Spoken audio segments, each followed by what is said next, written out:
की शुरुआत करेंगे इस वक्त की बड़ी खबर के साथ। झारखंड विधानसभा के मानसून सत्र का चौथा दिन है और चुनाव से पहले पांचवी झारखंड विधानसभा का आखिरी सत्र।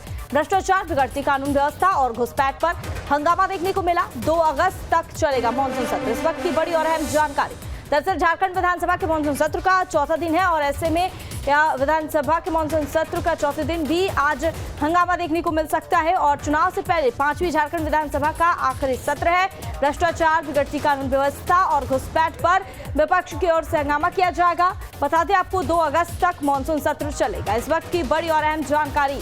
विधानसभा में विपक्ष की ओर से हंगामा देखने को मिला और इस दौरान नेता प्रतिपक्ष अमर कुमार बावरी की ओर से भी कई प्रतिक्रियाएं सामने आई है और घुसपैठ का मुद्दा विधानसभा सत्र के दौरान खूब उठा और ऐसे में इस विधानसभा सत्र में बांग्लादेशी घुसपैठियों का मुद्दा और तमाम मुद्दे को लेकर विपक्ष ने सरकार को घेरा है और चुनाव से पहले पांचवी झारखंड विधानसभा का यह आखिरी सत्र है। भ्रष्टाचार, बिगड़ती कानून व्यवस्था और घुसपैठ पर हंगामा देखने को मिला और कल भी विपक्ष ने लगातार प्रदर्शन किया था। हाथों में तख्तियां लेकर प्रदर्शन करते विपक्ष नजर आए थे और वही 2 अगस्त तक मानसून सत्र चलेगा।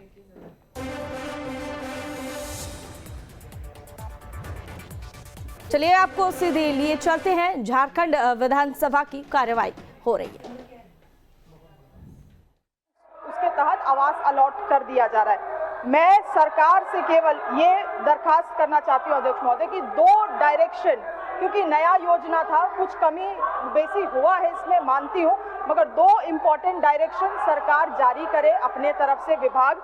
एक तो है अध्यक्ष महोदय कि प्रॉपर एग्जीक्यूशन के लिए जो ये सत्यापन, थोड़ा जवाब ले लेते हैं, थोड़ा जवाब ले लेते हैं। अध्यक्ष महोदय मैं समय उतना व्यर्थ नहीं करना चाहती हूँ, हाउस का भी पॉइंट में आ जाती हूँ। अध्यक्ष महोदय जो प्रॉपर एग्जीक्यूशन होना चाहिए इस पंचायत स्तरीय सत्यापन दल का और जितने भी मेंबर्स है अध्यक्ष महोदय, इन सभी मेंबर को पंचायत स्तरीय चुने हुए जनप्रतिनिधियों को उसमें एक्टिव करना चाहिए।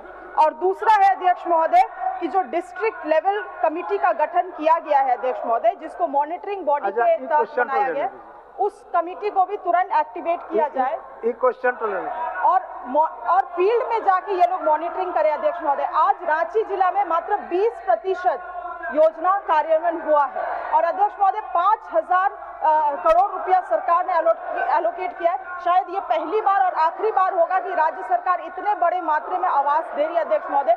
सही तरीके से क्रियान्वयन हो, इसके लिए 2 डायरेक्शन विभाग अपने तरफ से निर्देशित करे। ठीक, माननीय मंत्री जी, देखिए इरफान साहब उत्तर दे रहा है, आप लोग समर्थन नहीं करिएगा तो हमारा सर आप उत्तर दीजिए। Sir really sir I appreciate, अपनी बहन को मैं धन्यवाद देता हूं कि बहुत ही अच्छा प्रश्न उन्होंने किया महोदय। अब वो आवास जो हमारे डायनामिक मुख्यमंत्री। और इस खबर पर ज्यादा जानकारी के लिए हमारे साथ हमारे संवाददाता सूरज लाइव जुड़ गए हैं। चलिए सीधा रुख करते हैं सूरज की ओर। सूरज, विधानसभा मानसून सत्र की कार्यवाही जारी है और आज चौथे दिन है और ऐसे में लगातार विपक्ष हंगामा कर रहा है और विपक्ष का हंगामा भी देखने को मिला, कल भी देखने को मिला और आज भी हंगामा के आसार हैं।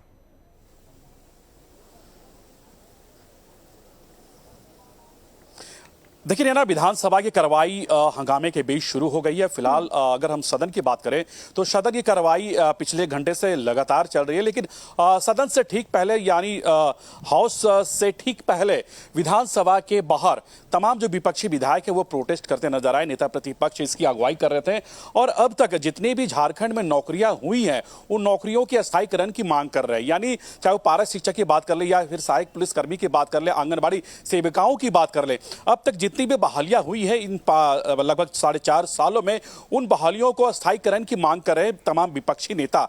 इसके अलावा आपने देखा चाहे बांग्लादेशी घुसपैठ का मामला हो या फिर अन्य मुद्दे हों, उन तमाम मुद्दों को लेकर सदन के ठीक बाहर तमाम विपक्षी पार्टियों के तमाम जो विपक्षी विधायक हैं हाथों में तख्तियां लेकर राज्य सरकार के खिलाफ वो प्रोटेस्ट कर रहे थे। उनका साफ कहना कि अब तक जितनी भी बहालियां हुई है उन बहालियों में कहीं ना कहीं इन्हें अस्थायीकरण नहीं की गई। इसके वजह से आज भी तमाम लोग सड़कों पर है, आंदोलन कर रहे हैं, प्रोटेस्ट कर रहे हैं। इसकी जो जिम्मेवारी है झारखंड के हेमंत सोरेन की सरकार को ठहराई है। और सबसे बड़ी बात है कि जिस तरह से 2019 के जो इलेक्शन हुए थे, इलेक्शन के दौरान हेमंत सोरेन ने अपने चुनावी मैनिफेस्टो में हर साल 5 लाख लोगों को नौकरी देने की बात कही थी। इन मुद्दों को भी लेकर नेता प्रतिपक्ष के साथ साथ तमाम जो विधायक है उन्होंने उठाया कि आखिरकार सरकार ने जो हर साल 5 साल नौकरी देने की जो बातें की थी, जो वादे किए थे, उनका वादा वो कहां है। तो ये तमाम मुद्दों को लेकर आज सदन पूरी तरह से गरमाई हुई है। लगातार सदन के अंदर इन तमाम विषयों को लेकर विपक्ष के जो तमाम विधायक है वो उठा रहे हैं और सदन के अंदर सरकार से वो जवाब मांग रहे हैं। और कल आपने देखा कि चलती हाउस के दौरान नेता प्रतिपक्ष के द्वारा स्पीकर के ऊपर जब वो उंगली उठाए थे, तो उंगली उठाने को लेकर इन तमाम चीजों को लेकर जो सत्ता पक्ष के जो विधायक है, मंत्री है, वो अमर मौर्य से माफी मांगने को कह रहे हैं। यानी कुल मिला के ये कहा जा सकता है कि आज झारखंड मानसून विधानसभा मानसून सत्र का चौथा दिन है और चौथे दिन में भी सदन के बाहर और भीतर पूरी तरह से हंगामा देखने को मिल रही है। हाँ सूरज, लेकिन जिस तरह से लगातार विपक्ष हंगामा कर रहा है और देखा गया कि घुसपैठ, बांग्लादेशी घुसपैठ का मुद्दा जो है वह सदन से लेकर सड़क तक विपक्ष खूब उठा रहा है, इसको लेकर क्या कुछ?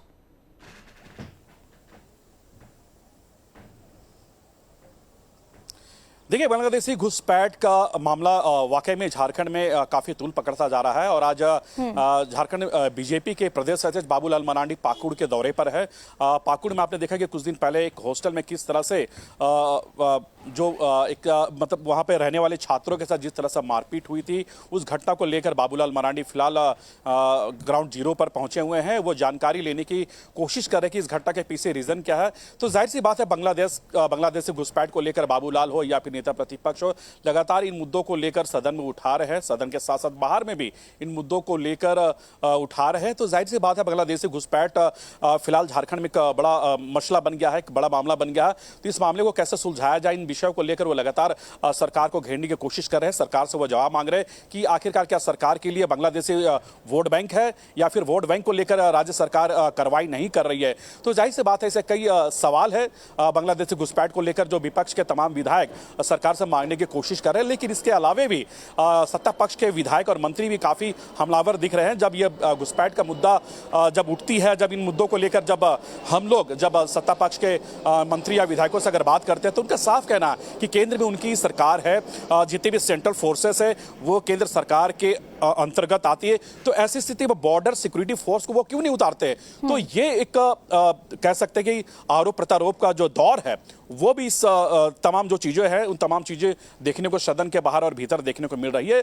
लेकिन ये सच है नैना की झारखंड में बांग्लादेशी घुसपैठ का मामला लगातार बढ़ता जा रहा है। अगर हम संथाल की डेमोग्राफी की अगर बात करें, तो वहां पे जितनी भी आदिवासी महिलाएं हैं, मैक्सिमम महिलाओं से वहां की बांग्लादेशी लोग जो घुसपैठ करते हैं, वहां पे ब्याह रचाकर, शादी रचाकर वहां के स्थानीय नागरिकों कहलाते, वहां के लोकल आधार कार्ड बनवाकर, लोकल वोटर कार्ड बनवाकर वहां के अस्थायी तौर पर वो वहां पे काबिज है। तो ऐसी स्थिति में झारखंड में संथाल परगना की अगर डेमोग्राफी की अगर बात करें, तो वहां पर आदिवासी महिलाओं की संख्या यानी आदिवासियों की संख्या लगातार घटती जा रही है। और यही वजह है कि बांग्लादेशी घुसपैठ का सबसे ज्यादा मामला पाकुड़ हो, साहेबगंज हो, दुमका